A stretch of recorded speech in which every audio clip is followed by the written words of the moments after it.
Em que parábola Jesus previu que seria morto pelos judeus? Evangelho de Marcos, capítulo 12. Comentário de Mário Persona. O Senhor conta uma parábola para aqueles principais, os sacerdotes, escribas e anciãos, do versículo 27 do capítulo 11 de Marcos.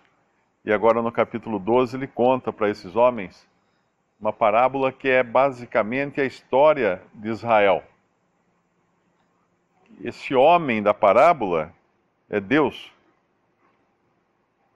que plantou uma vinha, e a vinha representa Israel, e Israel no sentido também de dar fruto para Deus. Esse homem plantou uma vinha, cercou-a de um valado, uma valeta ao redor para proteção. Esse valado nos fala da lei que Deus deu a Israel e que fez Israel diferente de todas as nações da terra. Nenhuma outra nação tinha um Deus, uma lei vinda diretamente desse Deus, compromissos com essa lei e também oráculos de Deus. E nenhuma outra nação na terra tinha torres. Ele fala que fundou nela um lagar, edificou uma torre. Eu creio que essa torre nos fale dos profetas no seu trabalho de prever o futuro, de profetizar o futuro. Quando Galilei, inventou a luneta, em Veneza a luneta ficou moda, virou moda, todos queriam comprar uma luneta, os comerciantes da cidade, mas não era para olhar para a lua, era para olhar para o mar. Porque quem tivesse a luneta mais potente, conseguia enxergar primeiro os navios que vinham vindo do Oriente, trazendo especiarias, produtos, e pelas bandeiras eles sabiam qual era a carga do navio. E assim eles podiam especular no mercado de Veneza. Porque, em suma, o que esses comerciantes com as suas lunetas conseguiam fazer era prever o futuro e tirar vantagem disso. E qual não é a vantagem de um povo a quem Deus deu essa torre, que é para enxergar longe, né, para ver os inimigos chegando de longe, para saber o que ia acontecer com eles no futuro? Era uma grande vantagem, mas era uma grande responsabilidade também, de agir segundo os desígnios de Deus. Eu não sei exatamente o lagar, o que nos diz, talvez algum irmão possa explicar melhor isso, mas esses lavradores são basicamente o povo de Israel, em especial os seus líderes, os seus sacerdotes, e levitas, e escribas, e anciãos de Israel, porque chega um momento em que Deus vai tentar buscar fruto, ou a sua parte do arrendamento, fruto da vinha, no versículo 2, e esse servo que Deus envia, eles prendem, eles se apoderam dele, no versículo 3, e o ferem e mandaram embora vazio. Ele volta humilhado para o seu senhor. Então o dono dessa vinha manda outro servo, que é apedrejado, ferido, mandam embora, e manda outro, e outros muitos, dos quais uns feriram e outros mataram, no versículo 5. Aí o versículo 6, ele manda aquele que ele acha que iriam respeitar, que é o seu próprio filho. Ao menos terão respeito ao meu filho, eles dizem no versículo 6. Mas aí entra aquilo que aconteceu com José. José era o filho amado de seu pai Jacó, que lhe fez uma túnica de muitas cores. Ou seja, ele se distinguia dos seus irmãos. E lá em Gênesis nos fala que seus irmãos tinham inveja dele. E o jogaram numa cova, tiraram a sua túnica, jogaram numa cova, que é um lugar de morte, o venderam também para os comerciantes que iam para o Egito, e José foi vendido como escravo para o Egito, por causa de ciúme, por causa de inveja. E quando Pilatos, lá no Novo Testamento, quando o Senhor Jesus é entregue nas mãos de Pilatos, em um dos evangelhos diz que Pilatos sabia que por inveja eles o tinham entregado. E é isso aqui que acontece. Aqueles lavradores disseram entre si: este é o herdeiro. Ou seja, nós queremos o que é dele. Matemo-lo e a herança será nossa. Essa é a inveja. Eles queriam aquilo que não era deles. Eles queriam ter a posição e a posse daquilo que pertencia ao herdeiro. Então eles mataram, lançaram fora da vinha, e nós sabemos que o Senhor Jesus foi crucificado fora do arraial, fora de todo o sistema religioso judaico. E aqui é interessante que nesse Evangelho de Marcos, o Senhor tem o caráter de um servo.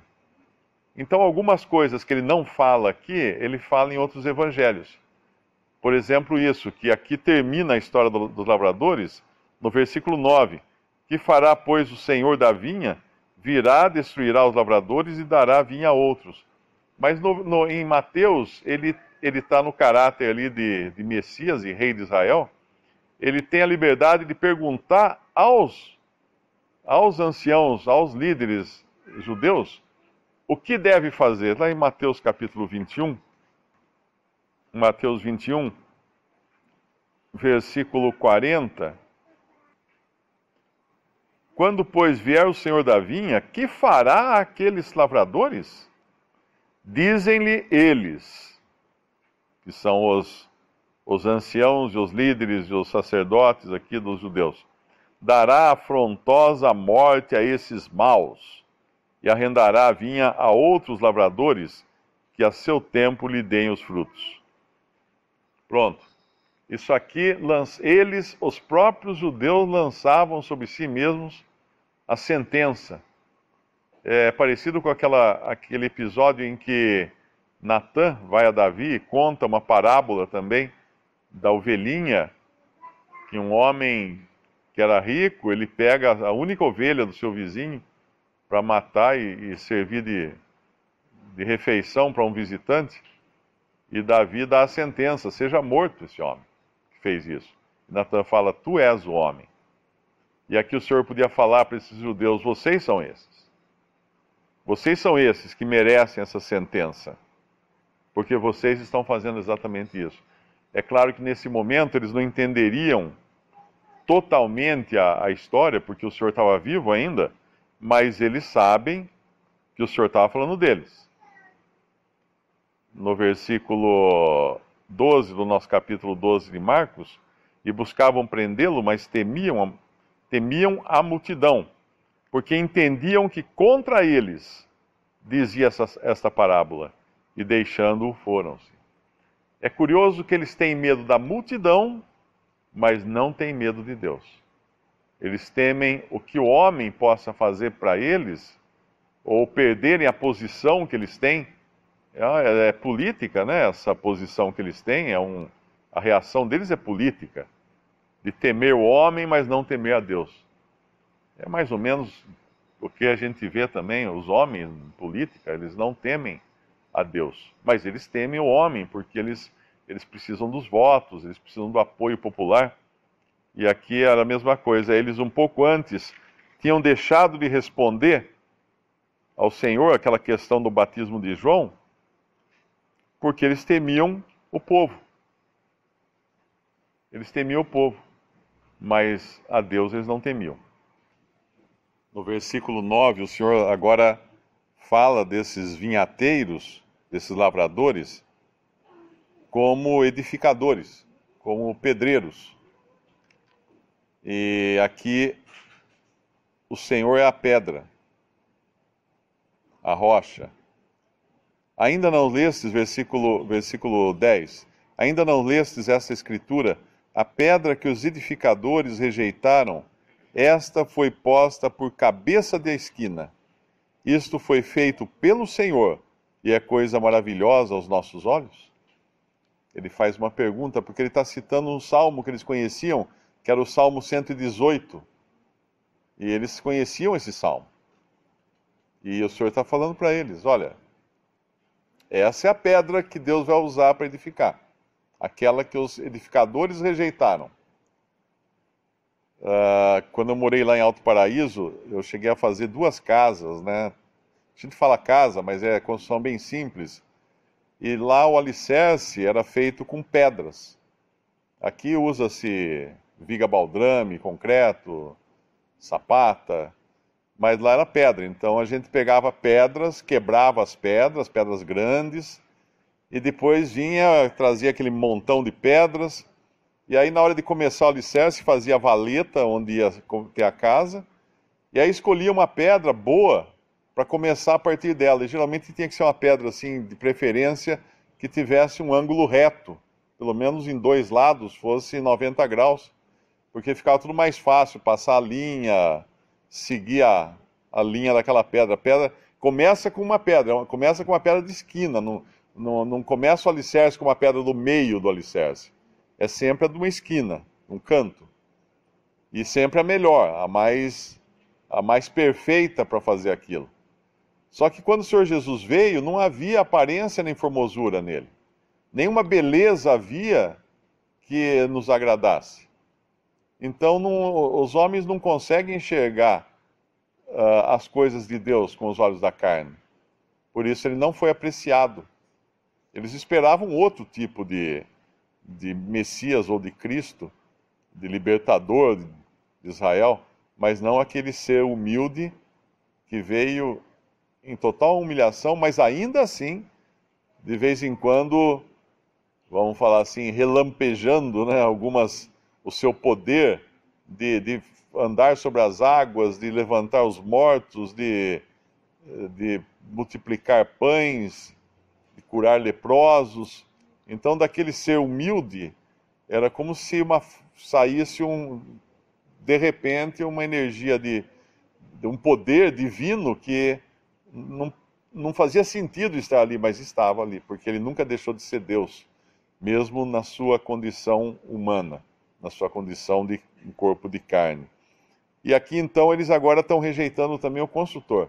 Eles rejeitaram primeiro o dono da vinha, e agora, melhor dizendo, agora estão rejeitando a pedra principal que Deus iria depois usar. E lá em Efésios capítulo 2, ele vai voltar a falar, lá o apóstolo Paulo agora, ele vai voltar a falar da pedra.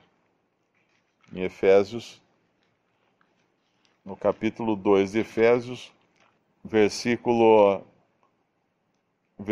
18, versículo 19, nós vimos na parábola que o Senhor conta a eles que a vinha seria dada a outros, e esses outros são, obviamente, os gentios, talvez ali ainda não diretamente relacionado à igreja, mas que não seriam os judeus ali. A igreja seria introduzida depois, porque ainda ali era um mistério oculto. Versículo 18, versículo 19, assim que já não sois estrangeiros, nem forasteiros, mas concidadãos dos santos e da família de Deus, edificados sobre o fundamento dos apóstolos e dos profetas, de que Jesus Cristo é a principal pedra da esquina, no qual todo edifício bem ajustado cresce para templo santo no Senhor, no qual também vós juntamente sois edificados para a morada de Deus em espírito. E o apóstolo Pedro também iria falar dessa pedra, lá em 1 Pedro, capítulo 2. E ele vai citar a mesma profecia da pedra que foi reprovada pelos edificadores, o mesmo Salmo 118. E aqui é sempre interessante nós perguntarmos a Pedro, não é? Porque existe todo um sistema religioso construído em cima da ficção de que a pedra seria Pedro. E, no entanto, aqui, se nós perguntarmos, Pedro, quem é a pedra? Pedro responderia assim, no versículo 4 1 Pedro 2. E chegando-vos para ele. Pedro, quem é a pedra? Ele. Pedra viva, reprovada na verdade pelos homens, mas para com Deus eleita e preciosa. Vós também, como pedras vivas, sois edificados casa espiritual e sacerdócio santo, para oferecer sacrifícios espirituais agradáveis a Deus por Jesus Cristo. Pelo que também na Escritura se contém: eis que ponho em Sião a pedra principal da esquina, eleita e preciosa, e quem nela crer não será confundido. E assim para vós, os que credes, é preciosa, mas para os rebeldes, a pedra que os edificadores reprovaram, essa foi a principal da esquina, e uma pedra de tropeço e rocha de escândalo para aqueles que tropeçam na palavra, sendo desobedientes para o que também foram destinados. Como se sentiriam aqueles sacerdotes ali, naquele momento, em Marcos 12, os sacerdotes, os escribas e os anciãos, que são aqueles para quem ele está falando, como eles se sentiriam se o Senhor falasse para eles o que Pedro fala aqui? Que Deus iria levantar um sacerdócio santo naqueles que não rejeitaram a pedra, naqueles que aceitaram essa pedra. Quando ele fala aqui, vós também, como pedras vivas, sois edificados casa espiritual e sacerdócio santo, para oferecer sacrifícios espirituais agradáveis a Deus por Jesus Cristo. Eles com tanto medo de perder a sua posição diante do povo, o temor que eles tinham de desagradar o povo, porque o povo poderia rejeitá-los como líderes do povo, eles iriam perder tudo, eles iriam perder a sua posição perante Deus. Deus iria levantar um outro sacerdócio e deixá-los de lado.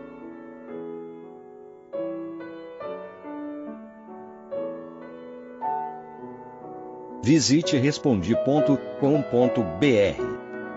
Visite também 3minutos.net.